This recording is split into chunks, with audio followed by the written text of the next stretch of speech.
नमस्कार. मराठी अस्मिता कल्चरल फाउंडेशनच्या वतीने तुम्हा सर्वांचं मनापासून स्वागत. कवी ग्रेसांच्या कवितांवर आधारित मालिका आम्ही सुरू करतो आहोत. संन्यस्त सुखाचा काठ.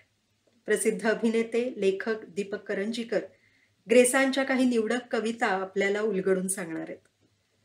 कवी ग्रेसांचं एक फार सुंदर शब्दचित्र रेखाटलंय आणि तेही अवघ्या 4 ओळींमध्ये प्रसिद्ध कवी, गीतकार, चित्रकार गुरु ठाकूर यांनी.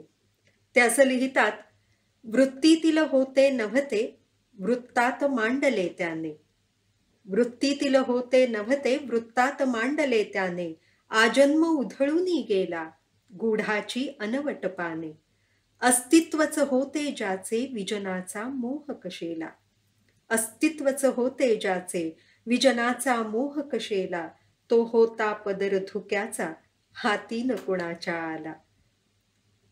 कवी ग्रेसांच्या कवितांवर प्रश्न विचारणं ही फार कठीण बाब आहे. कारण आपल्या तथाकथित उत्तरांना पडलेले प्रश्न म्हणजे त्यांची कविता आहे. तरीही ग्रेसांची कविता आपल्या मनात अनेक प्रश्न निर्माण करते आणि त्या प्रश्नांच्या धुक्यामध्ये जेव्हा आपण त्यांच्या कवितेचं क्षितिज ढुंडाळायला लागतो, तेव्हा ते आपल्याला कसं दिसतं तर एखाद्या कलाडोस्कोप सारखं. दीपक, तुम्हाला ग्रेसांच्या कवितांमधून हा कलाडोस्कोप कसा दिसतो किंवा त्यांच्या कवितांमधला भूलभुलैया तुम्हाला कसा जाणवतो, हे आम्हाला तुमच्याकडून ऐकायचंय. नमस्कार, मी दीपक करंजीकर. 10 मेला महाकवी ग्रेस यांचा जन्मदिवस होता. एक असा मनात विचार आला की या निमित्ताने या दुःखाच्या महाकवीच्या एक एक कविता मला समजल्या तशा तुमच्या पुढे मांडाव्या. मराठी अस्मिता आमची जी संस्था आहे तिच्याकडून हे करावं असं ठरलं. आज पहिली कविता घेऊन मी तुमच्या समोर येणार आहे. आत्ता अस्मिता पांडेंनी प्रश्न विचारलाय की भूलभुलैया. मुळात ग्रेस भूलभुलैया आहे का नाही याच्यावर मी नंतर सविस्तर बोलणारच आहे. पण आज सुरुवातीला नमन पहिल्या कवितेने आठवण म्हणून या व्याकुळ संध्या समयी. ही पहिली कविता निवडायचं कारण असं आहे, ही कविता संध्याकाळची आहे. ग्रेस आणि संध्याकाळ हे एक अत्यंत विलक्षण असं अद्वैत आहे. म्हणजे कदाचित असं घडेल की 100 वर्षाने संध्याकाळीला ग्रेस हा अजून एक समानार्थी शब्द असू शकतो, इतकं ते घट्ट अद्वैत आहे. आणि ग्रेस एकदा म्हणालेच होते की कवितेच्या अर्थावर माझा अजिबात अधिकार नाही. त्यामुळे माझ्या अल्पबुद्धीने, अल्पमतीने जो अर्थ मला समजतो, त्यांच्या प्रतिमांच्या त्या सगळ्या अरण्यात फिरताना जे जे मनाला स्पर्शून जातं ते मी आपल्यासमोर मांडणार आहे. ग्रेस असं म्हणाले होते की संध्याकाळी मला खूप एकटं एकटं वाटतं. आणि संध्याकाळच का असं विचारलं तर ते म्हणाले, संध्याकाळी माझा आत्मा एकटा एकटा होतो आणि कुठल्याही संध्याकाळी मला पहा, मी थकलेला असतो. हा थकवा त्या दिवसाचा नसतो, आयुष्याचा असतो, त्या क्षणाचा नसतो. तर असं या संध्याकाळवर निरंतर प्रेम करणाऱ्या, जणू संध्याकाळच्या त्या प्रहरांमध्ये आपलं सगळं आयुष्य पुन्हा जगणारा हा माणूस या कवितेत काय म्हणतो आपण आज बघणार आहोत. कवितेचं नाव आहे आठवण. या व्याकुळ संध्या समयी शब्दांचा जीव वितळतो. या व्याकुळ संध्या समयी शब्दांचा जीव वितळतो. डोळ्यात कुणाच्या क्षितिजे मी आपुले हात उजळतो. एखाद्या गायकाने सुरुवातीचाच षडज लावताना इतका छान लावावा असं पहिल्याच ओळीला ग्रेस आपल्या मनाची खट्ट पकड घेतात. या व्याकुळ संध्या समयी शब्दांचा जीव वितळतो. म्हणजे ज्या शब्दांच्या बांधकामावर आयुष्य चालू आहे, जे शब्द हे आयुष्याचं रचलेलं एक एक एक एक एक एक ज्याला त्याची एक एक एक एक बाजू आहे, असे शब्द वितळतात. अशा शब्दांचा जीव वितळतो. शब्दांचा अर्थ वितळतो असं ग्रेस म्हणत नाही, शब्दांचा जीव वितळतो. अस्तित्व नाहीसं होतं केव्हा, या व्याकुळ असलेल्या संध्यासमयी. डोळ्यात कुणाच्या क्षितिजे मी आपुले हात उजळतो. शब्दांचा जीव वितळतो का, तर दोन गोष्टी घडतायत. एक संध्याकाळ आहे, सत्य आणि भ्रांत्य या जीवनाच्या सीमारेषा कदाचित एकमेकात बेमालूम मिसळल्या आहेत, कदाचित अत्यंत दृग्गोचर स्पष्ट झाल्या आहेत. अशी ही कातर वेळ आहे. आणि या कातरवेळीच्या जोडीने आईच्या आठवणींचा सल आहे. मी आईची आठवण असं म्हणत नाही, मी आठवणीचा सल असं म्हणतो. ग्रेस आणि आई हे अजून एक अद्वैत आहे. त्याच्यावर आपण पुन्हा कधीतरी ती कविता घेऊ तेव्हा बोलू. पण ही कविता अशी आहे की आईचा एक आठवणीचा सल आहे आणि मन कातरून टाकणारा समय आहे. असा हा संध्या समय. आणि त्यावेळेला क्षितिज म्हणजे आई आहे. डोळ्यात कुणाच्या क्षितिजे. क्षितिज गेलंय, दूर निघून गेलंय. क्षितिज दूरच असतं आपल्यापासून. मी आपुले हात उचलतो. जो काही क्षणभर प्रकाश उरला आहे. आणि संध्याकाळ कशी असते बघा, धड रात्र झालेली नाही आणि दिवस संपलेला नाही, मधली वेळ आहे. तिच्यावर कोणाचा हक्क नाही, दिवसाचा नाही, रात्रीचा नाही. ती अशी मधली एक सांधी कोपऱ्यातली फट असते ना, तशी ती त्या 24 तासांच्या प्रहरामधली एक वेळ आहे, जिथे आपण फक्त घुसमटू शकतो, जिथे आपण फक्त एकटं होऊ शकतो, जिथे आपण स्वतःशी बोलू शकतो. आणि असा या सगळ्या संध्याकाळच्या गूढ भावार्थ अशा मनस्थितीचा सगळा पट घेऊन ग्रेस येतात आणि तिला व्याकुळ संध्या समय असं म्हणतात. कारण त्यावेळेला त्यांना आईचा कुठेतरी सल आहे आणि त्या दूरवर दिसणाऱ्या क्षितिजाप्रमाणे असणाऱ्या आईच्या डोळ्यात किंवा त्या कुणाच्या तरी डोळ्यात, म्हणजे त्या माझ्या प्रिय व्यक्तीच्या डोळ्यात मी आपुले हात उजळतो. हात उजळतो म्हणजे कसं आहे, अंधार पडतोय, बारीक क्षणसा प्रकाश आहे. उजळण्याकरता काय लागतं, बारीक प्रकाश लागतो किंवा प्रकाश लागतो. इथे आठवणी हा प्रकाश आहे. म्हणजे त्या संध्यासमयी, व्याकुळ संध्यासमयी दूर क्षितिजावर माझ्या आईच्या आठवणी मला ज्या काही थोड्याफार झिरपतायत, ज्या काही थोड्याफार माझ्यापर्यंत पोचतायत, त्याच्यावर मी माझे हात उजळून घेतोय. या व्याकुळ संध्यासमयी शब्दांचा जीव वितळतो. डोळ्यात कुणाच्या क्षितिजे मी आपुले हात उचलतो. पुढच्या कडव्याकडे जाताना ग्रेस म्हणतायत आईला, म्हणजे हा जो सगळा मी तुझ्या आठवणीचा आता पट मांडणार आहे, त्या दूरच्या संधी प्रकाशातनं, त्या उरलेल्या थेंबा एवढ्या प्रकाशातनं मी माझे हात उजळून घेताना माझ्या असं लक्षात येतं, तू आठवणीतून माझ्या कधी रंगीत वाट पसरशी. तू आठवणीतून माझ्या, जशी मला तुझी आठवण येते, जसं मला तुझं स्मरण होतं, तसं माझ्या डोळ्यासमोर एक रंगीत वाट पसरली जाते.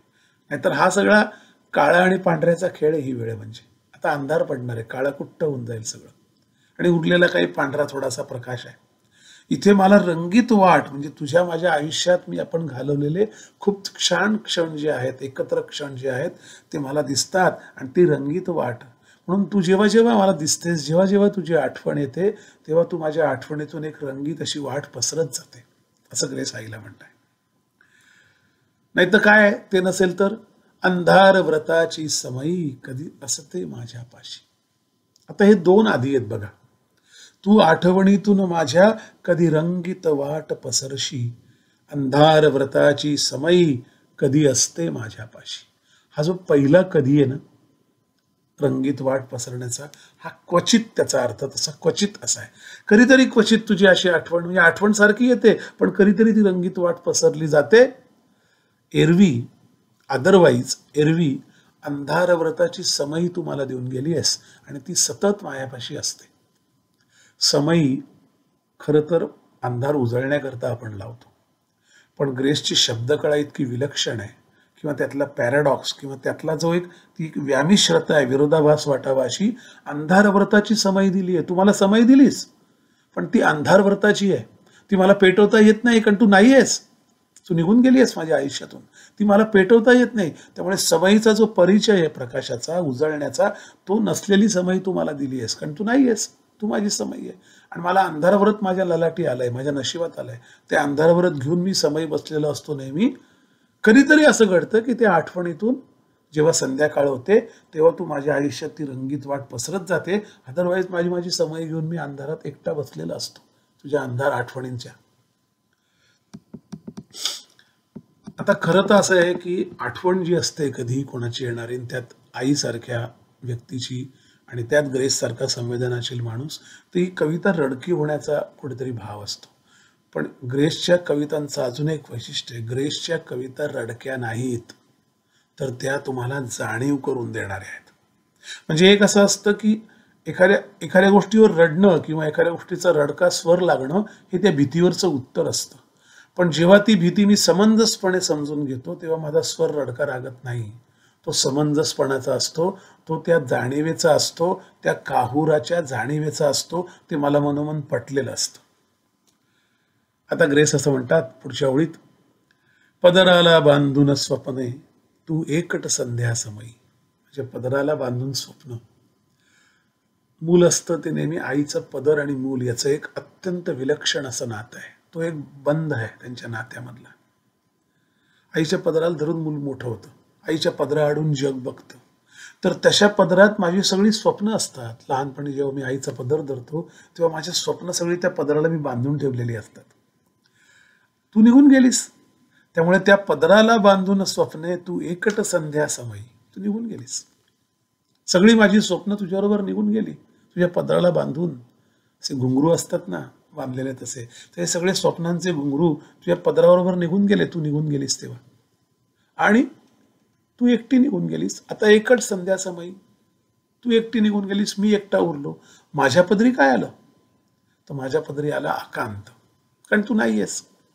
पदराला बांधून स्वप्ने तू एकट संध्या समयी, तुकयाच्या हातामधला मी अभंग उचलू नकी. ग्रेस त्यांच्या चर्चबेल नावाच्या पुस्तकात असं म्हणतात की तुकाराम हा प्रचंड आकांताचा कवी आहे. आकांत, तुकारामाचं सगळं आयुष्य धगधगत आहे आणि त्यात आकांत आहे. उरी आकांत भरलेला तुकाराम आहे.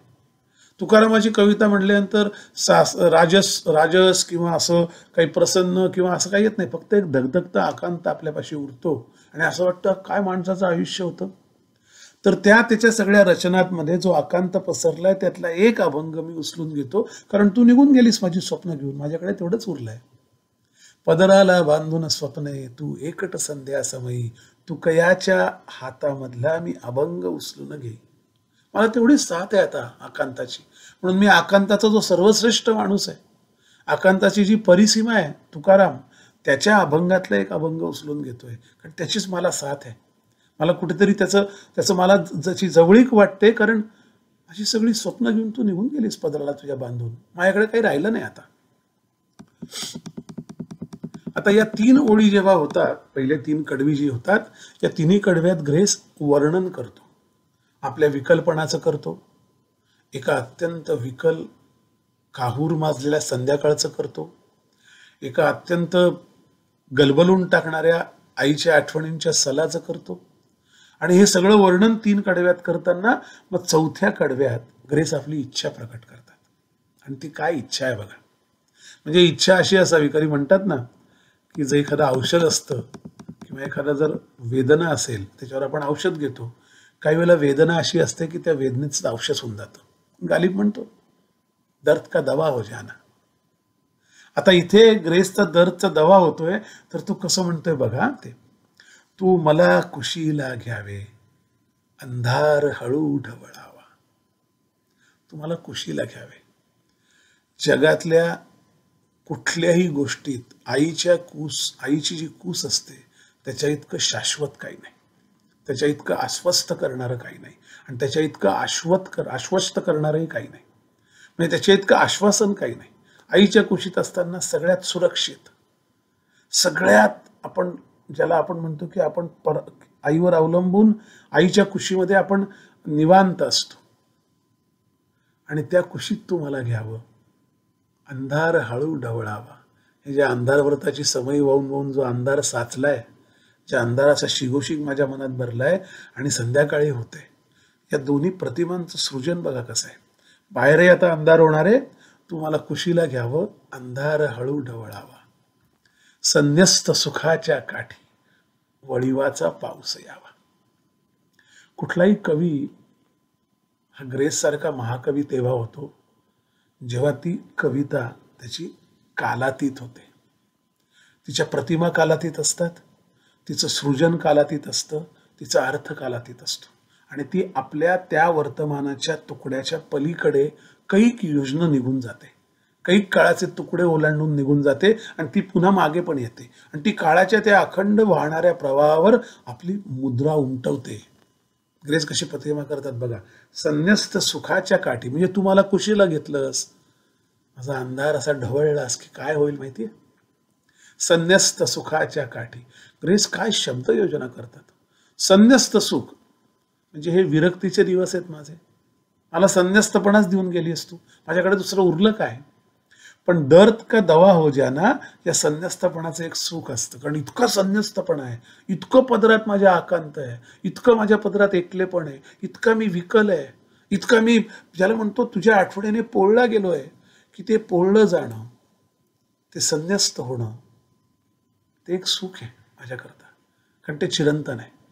सुखाची एक व्याख्या अशी असते की सुख आणि दुःख हे येतं जातं आपण असं म्हणतो, पण एखाद्या अवस्थेत असणं याला पण सुख म्हणतात एका वेगळ्या अर्थाने, म्हणजे एकाच अवस्थेत मी असतो.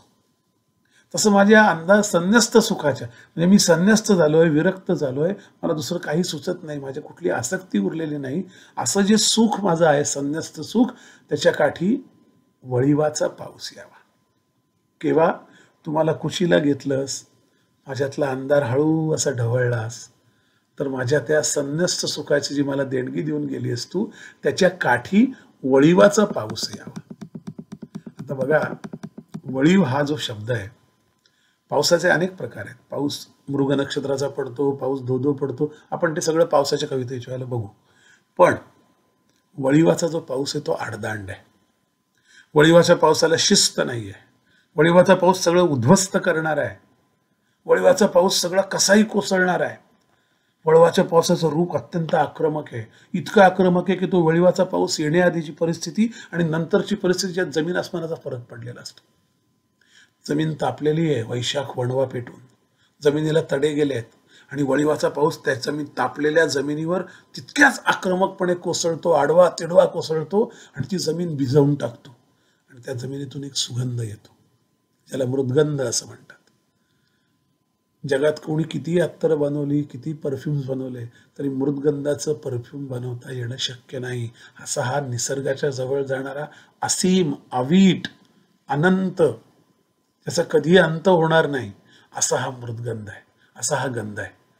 तो येईल. म्हणजे संन्यस्त सुख हे माझं सुख जेवढं संन्यस्त आहे, तेवढा तुझ्या आठवणींचा जो तुझी आठवण येईल, तुम्हाला कुशीत घेशील, माझं अंधार ढवळशील, तेव्हा वळिवाच्या पावसासारखं होईल. त्याला शिस्त नसेल. म्हणजे ग्रेस एकदा असं म्हणले त्यांच्या चर्चबेल नावाच्या एका मित्व काव्यसंग्रहामध्ये, ललित लेखांच्या संग्रहात, ते असं म्हणतात की आईने माझ्या पाठीत कधी धपाटा घातला नाही, आईने माझ्या पाठीत कधी धपाटा घातला नाही, किंवा माझ्या अंगाईत कधी खडीसाखरही पेरली नाही.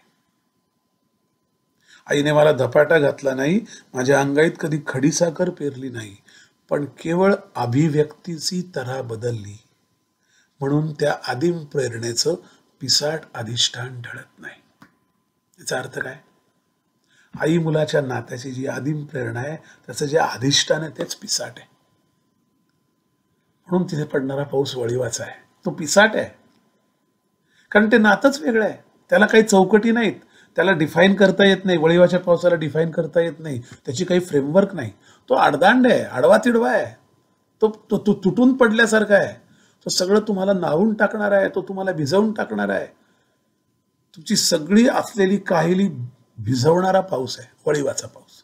नंतर मग पाऊस येत राहतो, पण वळिवाचा पाऊस हा वळिवाचा पाऊस आहे, आणि तो तडातडा येतो, तो अचानक येतो. त्याची कदाचित येण्याच्या आधी काही क्षणच त्याची वर्दी येते. वाट बघतायत सगळ्यांनी, पाऊस पडतो असं होत नाही, पाऊस धाडकन कोसळतो. तसं तू मला कुशीला घ्यावे, अंधार हळू ढवळावा, संन्यस्त सुखाच्या काठी वळिवाचा पाऊस यावा. म्हणजे माझ्या या संन्यस्त आयुष्याचं जे काय मला संन्यस्तपणाचं सुख लाभलंय, दुर्दैवी आहे पण आहे, माझ्याकडे जे वस्तीला आलंय अंधार व्रत, जे संन्यस्त सुख त्याचं तयार झालंय, त्याच्या काठी वळीवाचा आडदांड पाऊस येईल, तुझी आठवण अशी आहे माझ्याकरता. एकदा पुन्हा सगळी कविता म्हणतो सांगितलेल्या अर्थासकट. मला वाटतं आपल्यापर्यंत ते पोचेल. या व्याकुळ संध्या समयी शब्दांचा जीव वितळतो, डोळ्यात कुणाच्या क्षितिजे मी आपुले हात उचलतो. तू आठवणीतून माझ्या कधी रंगीत वाट पसरशी, अंधार व्रताची समयी कधी असते माझ्या पाशी. पदराला बांधून स्वप्ने तू एकट संध्या समयी, तुकयाच्या हातामधला मी अभंग उचलून घेई. तू मला कुशीला घ्यावे, अंधार हळू ढवळावा, संन्यस्त सुखाच्या काठी वळीवाचा पाऊस यावा. ग्रेस स्वतःबद्दल असं जेव्हा म्हणतात ना की I am not a poet, I am an artist and I am an ancient artist. हा प्राचीन कवी आहे, हा प्राचीन कलाकार आहे. आणि या सगळ्या प्रतिमातून त्यांच्या कलाकारालावंताच्या अवकाशाचं विश्व आपल्यासमोर उलगडत जातं. तो सगळा कॅनव्हास एखाद्या मोर पिसाऱ्यासारखा उघडतो, त्याला असंख्य डोळे असतात प्रतिमांचे, आणि आपण त्यात अक्षरशः न्हावून निघतो. धन्यवाद.